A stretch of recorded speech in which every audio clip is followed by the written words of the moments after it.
Right. Good morning. Welcome to the Data Vault Friday. My name is Mark. I'm a consultant at Scalefree for several years, and implementing basically data warehousing projects with focus on Data Vault.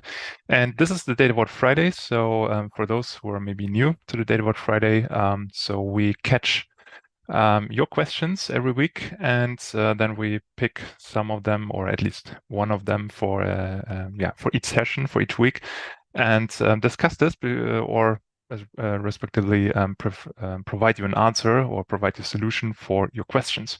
So how you can submit the question, this is a link a link I will show you after the session here, right, for the next week. And so this one here is one question from the last week. And this question is about how is referential integrity used or handled in Data Vault 2.0.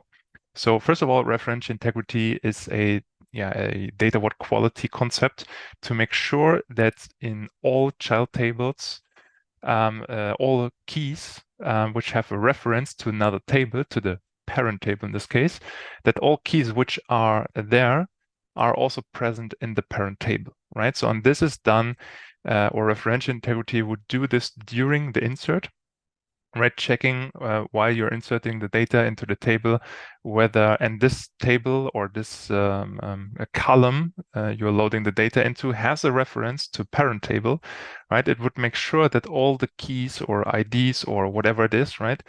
It's checking whether this already exists in the parent table to ensure this referential integrity. So, but how is it used in Data Vault 2.0? Yeah, let's have a look on when we turn referential integrity on in the database. So this is usually an option, right? So you can turn as soon as you create a constraint between two tables. In Data Vault, this is usually between, we have basically three layers here, right? We have the first class layer. This is only the hub. We have, we have the second class layer here, which is basically all the hub satellites and the links, because in the hub satellites, I will find the business key or the hash key basically for the parent table, which is the hub, and also the link contains the hash keys from the hub references as the foreign key. So that means the hub satellites and the link tables are the child tables from the hub, right? So the hub is at the top level hierarchy here, right? So the hub usually or doesn't have a parent. And what we want to make sure, of course, is that when we query the data and we are joining between the hubs and the satellites, or joining between the links and the hubs, we want to make sure that we will always find the value there, right? And this is what we also ensure in Data Vault. But when we turn referential integrity on the database, we have a loading dependency, right? So we have to load the parent tables first to make sure that the keys, the primary keys, are present there before we start loading the child tables. So that would mean if we turn referential integrity on the database, we have a loading dependency on loading the hubs first, then the satellites and the links, and then the satellites describing the relationship. So this might be a standard satellite on the link, a link satellite, or maybe effectivity satellites and so on, right? So on this would be loaded in the third step. And then we can start with the information delivery, right? So with the point in time and bridge tables and so on.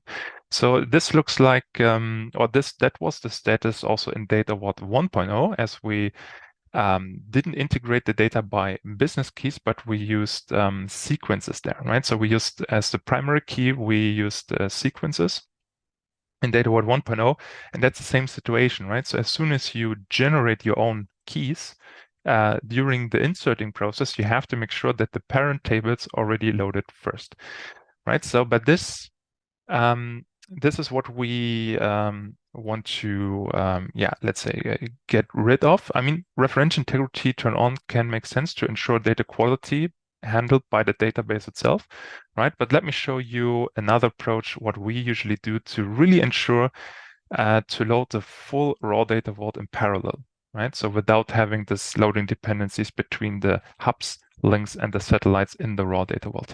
And So when we turn referential or when we don't enforce the referential integrity on the database, we don't have a loading dependency for the raw data vault anymore, right? So we can load the satellites on the hubs, we can load the links, the hubs itself, and also the link satellites, everything completely in parallel because we're using our business keys or the hashed values of our business keys as the primary keys.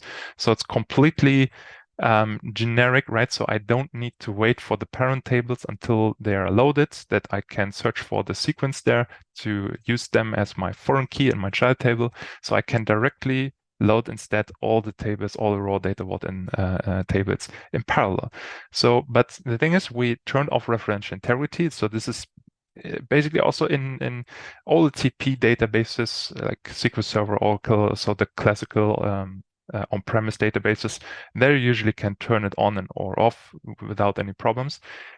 Nowadays, when we're talking about some cloud platforms and especially MPP databases, massive parallel processing databases like Snowflake is, which is an OLAP database, online analytical processing database, and they're using their micro-partitions and they're storing the data much more distributed across different physical instances.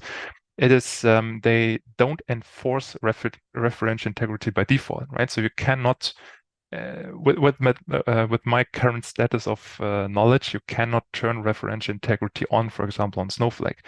You can create the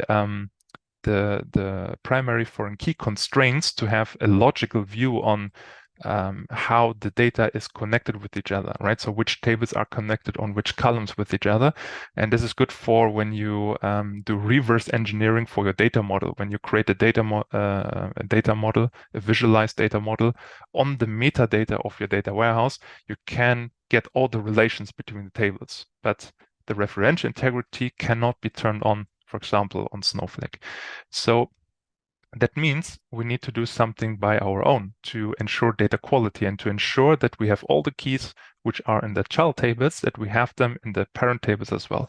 And this is what we call the orphan tests. So the orphan tests, as the name says, we check whether all childs have a parent, right? And this is what we do your ETL, ELT tool, your automation tool, you have to configure it there. For example, in the past years, I worked a lot with DBT, for example, and in DBT, this is a simple relationship test. It's called a relationship test from, I think it's from, I don't know, DBT Core or from DBT Utils, the package. Very simple to implement or to define, right? So you say, hey, here's my satellite.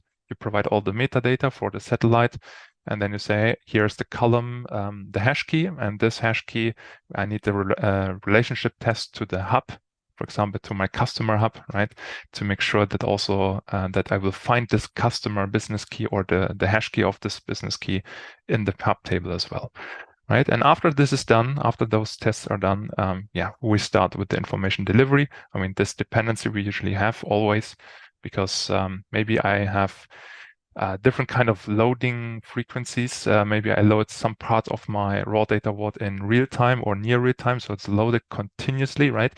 But my reporting is just on a daily base, for example, right? So therefore, it's maybe differently scheduled at all, right? So therefore, it's a different process usually between raw data vaults.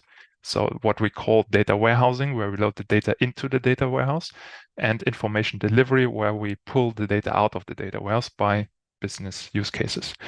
So same procedure, by the way, also for real-time loadings. For real-time loadings, here we have to say that when you need or when you apply the orphan tests while loading. So in real time, you can never ensure complete consistency between the tables, right?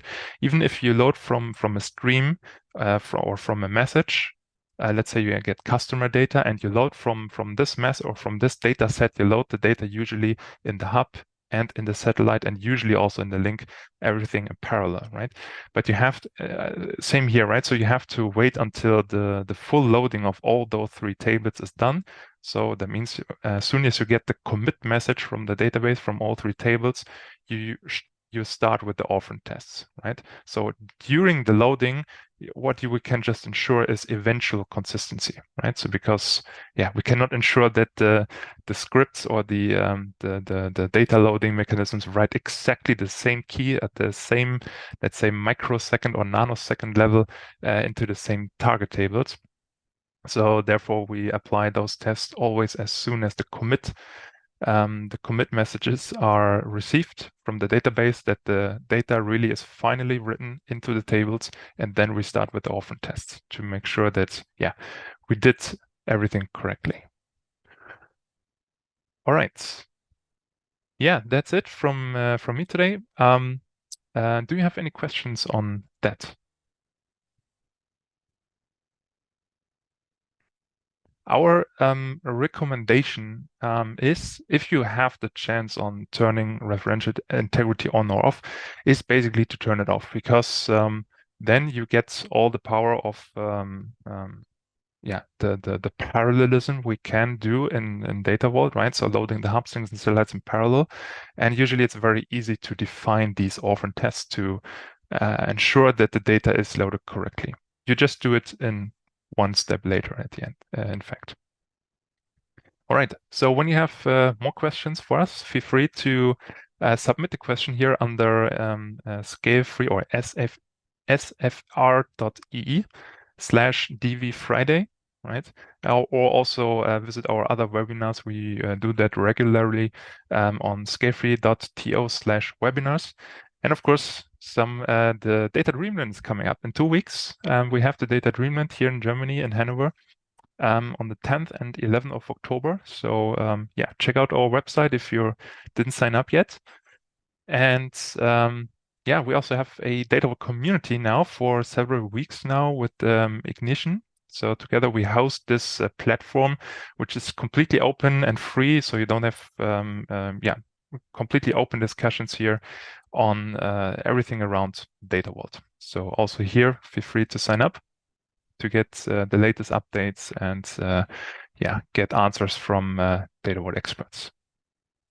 Okay, then when there are no further questions, thank you for attending and see you next week. Bye. Thanks for joining today. If you'd like to discuss this further, give us a call on the number below here, and we're happy to discuss this with you. See you next time. Have a nice weekend. Bye-bye.